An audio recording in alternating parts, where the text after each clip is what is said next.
بسم اللہ الرحمن الرحیم۔ حضرت داؤد علیہ السلام کا واقعہ قرآن و حدیث میں بڑی تفصیل سے بیان کیا گیا ہے۔ حضرت داؤد علیہ السلام اللہ کے نبی تھے اور آپ کا تذکرہ قرآن مجید میں کئی مقامات پر آیا ہے۔ پیدائش اور خاندان۔ حضرت داؤد علیہ السلام حضرت یعقوب علیہ السلام کی اولاد میں سے تھے اور بنی اسرائیل کے عظیم پیغمبروں میں سے ایک تھے۔ آپ کا تعلق ایک عام مگر دیندار گھرانے سے تھا۔ آپ کا پیشہ چرواہا تھا اور اللہ تعالیٰ نے آپ کو اپنی خاص نعمتوں سے نوازا تھا۔ بنی اسرائیل کی حالت اور طالوت کی بادشاہی۔ حضرت داؤد علیہ السلام کے دور میں بنی اسرائیل بہت مشکلات کا شکار تھے۔ اللہ تعالیٰ نے طالوت کو ان پر بادشاہ مقرر فرمایا۔ طالوت کو اللہ نے ایک خاص امتحان میں ڈالا جہاں ان کا مقابلہ جالوت سے ہوا جو کہ ایک ظالم بادشاہ تھا اور بنی اسرائیل پر مظالم کرتا تھا۔ حضرت داؤد علیہ السلام کا مقابلہ جالوت سے۔ حضرت داؤد علیہ السلام جوانی کے عالم میں تھے اور جالوت کے خلاف لڑائی میں ایک عام سپاہی کے طور پر شامل ہوئے تھے۔ اللہ تعالیٰ نے حضرت داؤد علیہ السلام کو غیر معمولی صلاحیت عطا فرمائی تھی اور آپ نے ایک چھوٹے سے پتھر سے جالوت کو قتل کر دیا۔ اس فتح کے بعد اللہ تعالیٰ نے حضرت داؤد علیہ السلام کو بنی اسرائیل کا بادشاہ بنا دیا۔ حضرت داؤد علیہ السلام کی بادشاہت اور نبوت۔ حضرت داؤد علیہ السلام کو اللہ تعالیٰ نے نہ صرف بادشاہت دی بلکہ آپ کو نبوت کا عظیم منصب بھی عطا فرمایا۔ آپ بہت انصاف پسند اور دانا بادشاہ تھے۔ اللہ تعالیٰ نے آپ کو زبور نامی کتاب عطا فرمائی جو کہ ایک الہامی کتاب تھی۔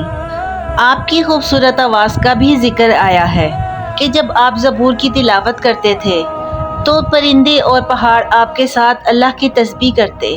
حضرت داؤد علیہ السلام کے معجزات۔ حضرت داؤد علیہ السلام کو کئی معجزے عطا کیے گئے۔ ان میں سے ایک یہ تھا کہ لوہا آپ کے ہاتھ میں موم کی طرح نرم ہو جاتا تھا جس سے آپ ذرہ اور دیگر جنگی ساز و سامان بناتے تھے۔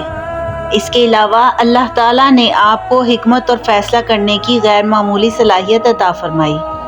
حضرت سلیمان علیہ السلام کی ولادت۔ حضرت داؤد علیہ السلام کے بیٹے حضرت سلیمان علیہ السلام بھی اللہ کے نبی تھے۔ حضرت سلیمان علیہ السلام کی ولادت کے بعد حضرت داؤد علیہ السلام نے انہیں بہت کچھ سکھایا اور بعد میں حضرت سلیمان علیہ السلام کو نبوت اور بادشاہت کا وارث بنایا گیا۔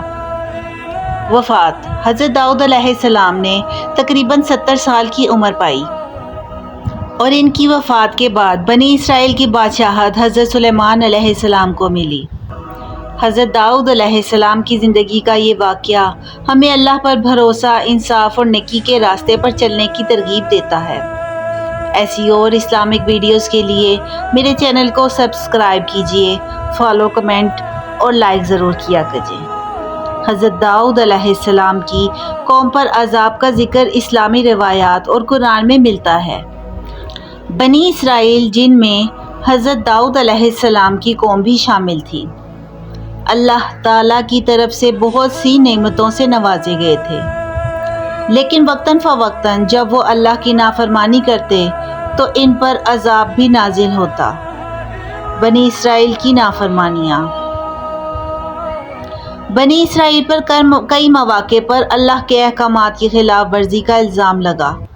اللہ تعالیٰ نے انہیں انبیاء اکرام کی ہدایت پر چلنے کا حکم دیا تھا لیکن وہ اکثر نافرمانی کرتے اور شرک، ظلم اور فتنہ انگیزی میں مبتلا ہو جاتے تھے۔ اس کے علاوہ اللہ نے انہیں ہفتے کے دن شکار کرنے سے منع کیا تھا لیکن انہوں نے اس حکم کی خلاف ورزی کی۔ عذاب کا ذکر قرآن مجید میں۔ قرآن کریم میں سورۃ بقرہ اور سورۃ مائدہ میں بنی اسرائیل کے گناہوں اور ان پر نازل ہونے والے عذاب کا ذکر کیا گیا ہے۔ ایک معروف واقعہ ہے کہ انہوں نے سبت کے دن مچھلیوں کا شکار کیا جو اللہ کے حکم کی صریح خلاف ورزی تھی۔ اس نافرمانی کے نتیجے میں اللہ تعالیٰ نے انہیں سخت عذاب میں مبتلا کیا۔ اللہ تعالیٰ فرماتا ہے، اور یقیناً تم ان لوگوں کو جان چکے ہو جنہوں نے سبت ہفتے کے دن کا حکم توڑا تو ہم نے ان سے کہا تم ذلیل بندر بن جاؤ۔ اس آیت کے مطابق ان کی نافرمانی کی وجہ سے اللہ تعالیٰ نے انہیں ذلیل اور بندر کی صورت میں مسخ کر دیا، اور یہ عذاب ان کے لیے ایک بڑی سزا تھی۔ حضرت داؤد علیہ السلام کا رد عمل۔ حضرت داؤد علیہ السلام نے اپنی قوم کو اللہ کے احکامات کی پیروی کرنے کی بہت نصیحت کی اور انہیں نافرمانی سے باز رہنے کا کہا، لیکن جب وہ مسلسل سرکشی پر قائم رہے تو اللہ تعالیٰ نے ان پر عذاب نازل کر دیا۔ سبق: حضرت داؤد علیہ السلام کی قوم پر آنے والے عذاب سے یہ سبق ملتا ہے کہ اللہ تعالیٰ کی نافرمانی اور اس کے احکامات کو نظر انداز کرنے کا انجام ہمیشہ برا ہوتا ہے۔ اللہ کی رحمت سے فائدہ اٹھانا اور اس کے نبیوں کی ہدایت پر عمل کرنا ہی نجات کا ذریعہ ہے۔ میرے چینل کو سبسکرائب، لائک اور کمنٹ ضرور کیا کیجیے، اور مجھے بتائیے آپ کوئی واقعہ سننا چاہتے ہیں، بتانے کی کوشش کروں گی۔ اپنا بہت خیال رکھیے گا۔ نیکسٹ ویڈیو میں ملتے ہیں۔ اللہ حافظ۔